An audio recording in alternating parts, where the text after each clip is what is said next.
At the fourth week, just as the caudal part of the primitive pharynx, endodermal cells proliferate and outgrow from the ventral wall of the primitive pharynx, forming an outpocket of the primitive pharynx called respiratory diverticulum, also named as laryngotracheal diverticulum, located ventral to the caudal part of the primitive pharynx. Respiratory diverticulum is in open communication with the foregut.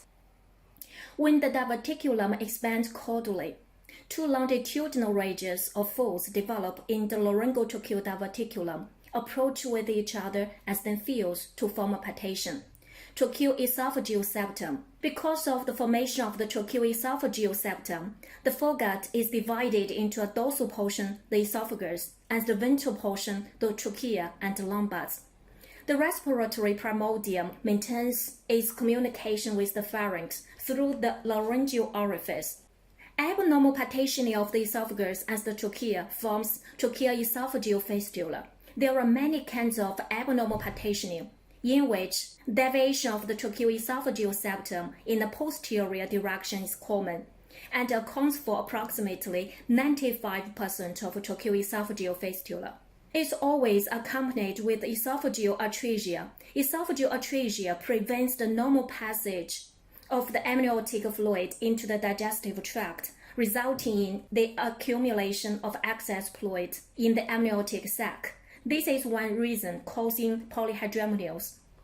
As this diverticulum elongates, its distal end enlarges and divides into two buds called bronchial buds, as then each of bronchial buds enlarges to form the right and left main bronchi. The right then forms 3 secondary bronchi and the left forms 2 secondary bronchi, giving rise to 3 lobes on the right side and 2 on the left. During the further development, lumbars divide repeatedly with subsequent growth in caudal and lateral directions. The lumbars expand into thoracic cavity. Gradually, the thoracic cavity is filled by the expanding lumbars and the remaining space forms the primitive pleural cavity.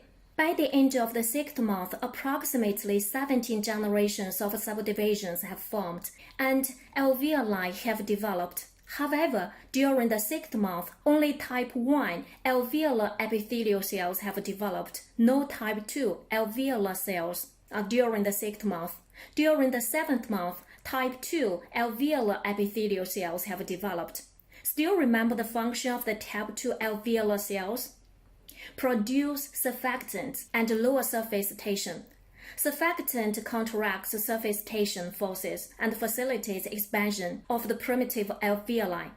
Without a surfactant layer, the alveoli would collapse during the aspiration. Consequently, fetuses born prematurely at the 7th month may survive if given intensive care. However, they may easily suffer from respiratory distress syndrome because of the type 2 alveolar cell dysplasia. It's type 2 alveolar cell dysplasia that causes a surfactant deficiency. When the surfactant is insufficient, the air-blood surface tension becomes high. Alveoli will collapse during the aspiration. In these cases, the partially collapsed alveoli contain a thin layer of the fluid with high protein content, called hyaline membrane. So, this disease is also known as hyaline membrane disease, accounts for approximately 20% of deaths among newborns. We should treat premature babies with glucocorticoids to stimulate surfactant production, reducing the mortality. Well, this is the development of the respiratory system and clinical correlations. Now, share one case.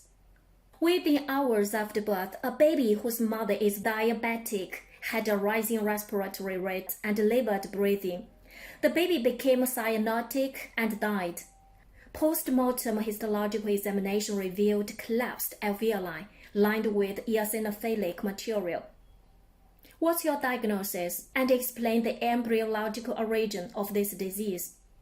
Thanks for listening. See you next time.